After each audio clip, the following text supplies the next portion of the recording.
South zone అపరిజిత మహాపత్ర గారికి, అలాగే commandant Satish గారు, వైజాగ్ పోర్ట్ ట్రస్ట్ నుంచి వేణుగోపాల్ గారు, అలాగే ఈ కార్యక్రమంలో పాల్గొంటున్నటువంటి సీనియర్ ఆఫీషియల్స్ కి, అలాగే మీడియా మిత్రులకి, ఎంతో మంది ఈ రోజు అపాయింట్మెంట్ ఆర్డర్ తీసుకుంటున్నటువంటి ప్రతి ఒక్కరికి కూడా మరొకసారి నా హృదయపూర్వకమైనటువంటి నమస్కారాలు, శుభాకాంక్షలు.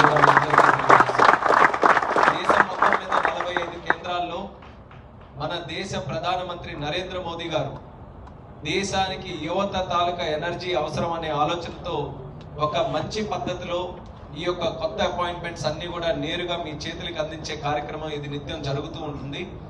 గత 13 సార్లు ఇలాంటి కార్యక్రమం రోజ్గార్ మేళా జరిగింది.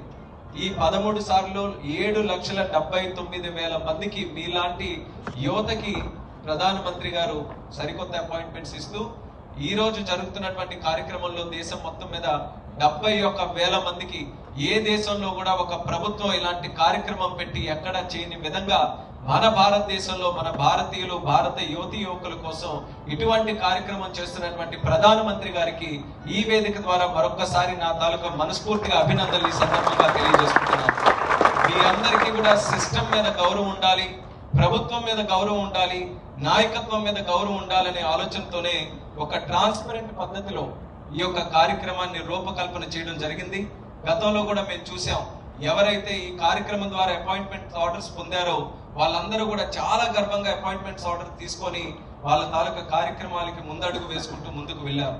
ఈ రోజు ఈ కార్యక్రమం ద్వారా ఒక్క ప్రశ్న మీ అందరికీ కూడా, ఇందులో శ్రీకాకుళం జిల్లా నుంచి ఎంతమంది ఉన్నారు? ఈ ప్రశ్న ఈ రోజు అడిగింది కాదు. నేను పార్లమెంట్ లో ఉన్నప్పుడు కూడా ఆర్మ్డ్ ఫోర్సెస్ లో ఆంధ్రప్రదేశ్ రాష్ట్రం నుంచి ఎంతమంది పనిచేస్తున్నారనంటే అందులో ప్రప్రథమ స్థానంలో మన శ్రీకాకుళం జిల్లా ఉంది.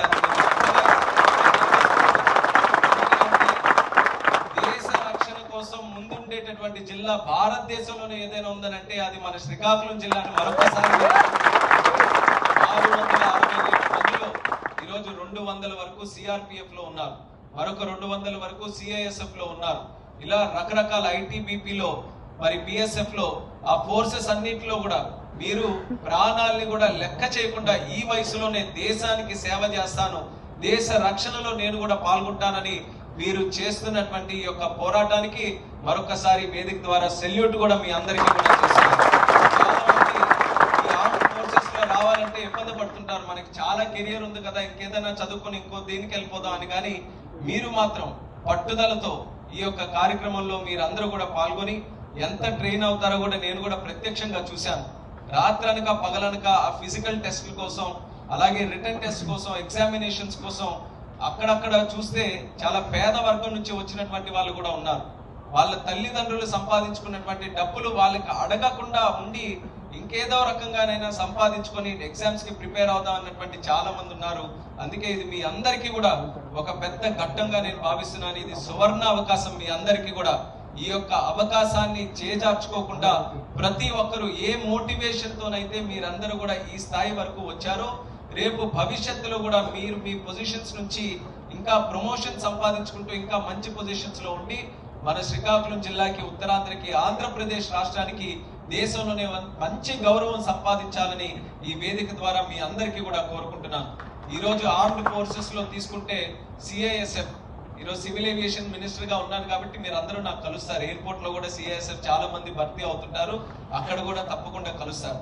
నా తాలూకా ఒక అనుభవం చెప్తాను. చాలా మంది సిఎస్ఎఫ్, ఎందుకంటే ఎక్కువ శ్రీకాకుళం జిల్లా నుంచి ఉన్నారు కాబట్టి తరచూ వస్తుంటారు. దేనికోసం అనంటే ట్రాన్స్ఫర్స్ కోసం వస్తుంటారు.